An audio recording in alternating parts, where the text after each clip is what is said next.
जरूरी नहीं भाई कि आप पहला क्वेश्चन अटेम्प्ट ही करें, मॉक देंगे उसके मार्क्स आपको कमेंट करने हैं। Only 20 days are left for IBPS PO pre exam. इस वीडियो में मैं आपको बताऊंगा कि कैसे मैंने last year IBPS PO pre qualify किया था। मैंने 3 कैटेगरीज बनाई हैं, आपको उसी हिसाब से प्रिपरेशन करनी है। मैं गारंटी ले रहा हूँ भाई कि अगर आपने इस शेड्यूल को प्रॉपर फॉलो कर लिया तो आपका IBPS PO प्री क्वालिफाई हो जाएगा। फर्स्ट कैटेगरी आती है जो मॉक में 50 क्वेश्चन से कम अटेम्प्ट कर पा रहे हैं। अगर आपका फाउंडेशन कंप्लीट हो गया है तो आपको आज से 2 या 3 फुल लेंथ मॉक लगाना है, उसको एनालाइज करना है। आपको वहाँ पे अपना वीक पॉइंट देखना है, अपनी स्ट्रेंथ देखनी है, कौन से क्वेश्चन पर ज्यादा टाइम लग रहा है, कौन सा क्वेश्चन जल्दी हो जा रहा है, कौन सा क्वेश्चन ज्यादा टाइम टेकिंग है या फिर नहीं लग रहा है। इससे क्या होगा, आप जब नेक्स्ट मॉक देंगे तो आपको पता रहेगा कौन सा क्वेश्चन करना है, कौन सा स्किप करना है, या फिर कौन से क्वेश्चन को लास्ट में अटेम्प्ट करना है, कौन से क्वेश्चन को पहले अटेम्प्ट करना है। इससे आपकी स्पीड भी इंक्रीज हो जाएगी और आपका नंबर ऑफ क्वेश्चन भी अच्छा खासा हो जाएगा। सेकेंड ऑफ, अगर भाई आपको अभी से सिर्फ प्री पर ध्यान देना है, क्योंकि अभी आपका भाई क्वेश्चंस कम लग रहे हैं, तो अगर आप अभी मेंस पर ध्यान देंगे और आपका मेंस मान लीजिए हो भी गया, और मान लीजिए आपका मेंस अगर पूरा हो भी गया, उसके बाद आपका प्री ही क्वालिफाई नहीं हुआ, तो आप मेंस करके क्या ही करेंगे। तो आपको भी प्रॉपर प्री पर ध्यान देना। लास्ट ईयर मैं भी इसी कैटेगरी में आता था, तो मैंने खुद भाई डेली 3 फुल लेंथ मॉक लगाता था, उसको रियलाइज करता था, वहां से अपने वीक पॉइंट को देखता था, स्ट्रेंथ को देखता था। अगर कोई टॉपिक ऐसा रहता था ना भाई जो नहीं लग रहा है, मैं उन टॉपिक्स के जाके वीडियोस देखता था या फिर उनसे रिलेटेड और क्वेश्चन लगाता था, जिससे भाई मेरा उन टॉपिक में एक्यूरेसी और स्पीड अच्छी खासी हो जाती थी। आपको भी सेम यही शेड्यूल फॉलो करना है। कल से आपको मेरी जो वीडियोस, मैं खुद 20 डेज टारगेट लेके रखा हूँ, तो मैं डेली वीडियोस अपलोड करता हूँ। आपको वहां पे जाके डेली आप जो मॉक देंगे उसके मार्क्स आपको कमेंट करने हैं कि आपका फर्स्ट मॉक में कितना नंबर आया, सेकंड में कितना है, थर्ड में कितना आया। इसके साथ साथ आपको इस चीज पे ध्यान रखना है कि आपका कौन सा वीक पॉइंट है, कौन सा स्ट्रेंथ पॉइंट है। जब नेक्स्ट मॉक देंगे तो आपने जो पिछले मॉक में गलती की वो नहीं करना है। आपको क्वेश्चन भी सिलेक्शन वैसी मॉक के हिसाब से करना है कि आपने जो पिछले मॉक में क्वेश्चन सिलेक्ट किया था वो नहीं लगा, उस मॉक में आपको उसको छोड़ना है और उन क्वेश्चन पर ध्यान देना है जो आपने एनालाइज करते टाइम जल्दी लगा लिया था या फिर बहुत जल्दी क्वेश्चन लग गए थे। इससे होगा क्या कि आपके जो नंबर ऑफ क्वेश्चन है वो भी इंप्रूव होंगे, आपकी एक्यूरेसी इंप्रूव होगी। वहीं अगर आप सब्जेक्ट वाइज किसी सब्जेक्ट में वीक हैं, फॉर एग्जांपल मैं इंग्लिश में वीक हूँ, तो मैं क्या करता हूँ, मैं आरसी, पैरा जंबल और सेंटेंस अरेंजमेंट पहले करता हूँ, जो मेरी, क्योंकि मुझे उसमें पता है कि मेरी 80 to 90% एक्यूरेसी है। वही जो ग्रामेटिकल पोर्शन होते हैं मैं उनको छोड़ देता हूँ या फिर तभी करता हूँ जब मुझे पता होता है कि हाँ भाई ये 100% करेक्ट मैं चूज कर रहा हूँ, तब मैं उसको करता हूँ। वहीं अगर आप कॉन्स में अगर आपके वीक है तो आप पहले कोशिश करें कि डीआई सॉल्व करें, उसके बाद सिंप्लीफिकेशन पर जाएं। तो अगर डीआई के क्वेश्चन देखने में लग रहे हैं भाई कि बहुत ज़्यादा टाइम टेकिंग है, तो आप पहले अर्थमेटिक क्वेश्चन सॉल्व कर सकते हैं। उसके लिए भी सेम है, आप जब प्रॉपर मॉक देंगे तो आपको पता चल जाएगा कि आपको कौन से टॉपिक वीक है, उस पर आपको वर्क करना पड़ेगा और आपको अपनी एक्यूरेसी और स्पीड को मेंटेन करना पड़ेगा। सेकंड कैटेगरी आती है जो 50 to 70% क्वेश्चन अटेम्प्ट कर पाते हैं मॉक में, जिस कैटेगरी में मैं भी खुद बिलोंग कर रहा हूँ। तो मैं अपने टाइम को 50-50 में डिवाइड करके रखा हूँ, यानी मैं अपने 50% मेंस को दूंगा और 50% प्री को दूंगा। प्री में मैं डेली 1 या 2 फुल लेंथ मॉक लगाऊंगा, उसको एनालाइज करूंगा, या फिर 1 फुल लेंथ मॉक लगाऊंगा और बाकी सेक्शनल मॉक दूंगा। और मैं उसमें भी अपना यही सेम शेड्यूल फॉलो करूंगा भाई कि जो मेरा वीक पॉइंट है उस पर ध्यान दूंगा।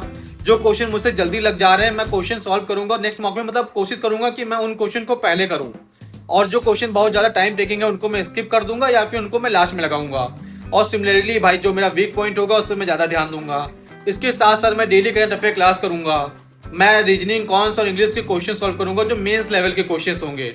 और मोस्ट ऑफ द टाइम मैं अपने टाइपिंग को भी बहुत ज्यादा ध्यान दूंगा, क्योंकि लास्ट ईयर मैं IBPS PO प्री क्वालिफाई कर लिया था पर मेंस नहीं क्वालिफाई किया था। उसका मेन रीजन था मेरी टाइपिंग स्पीड, क्योंकि डिस्क्रिप्टिव में मैं बहुत स्लो, भाई डिस्क्रिप्टिव मेरा बहुत ज्यादा स्लो था। यानी सोच लीजिए भाई 2 क्वेश्चन में से मैंने सिर्फ जो आरसी के 3 क्वेश्चन अटेम्प्ट किए थे 25 मिनट में, जिसकी वजह से मेरा भाई मेंस क्वालिफाई नहीं हुआ था। तो आपको टाइपिंग पे भी उतना ही ज्यादा ध्यान देना होगा।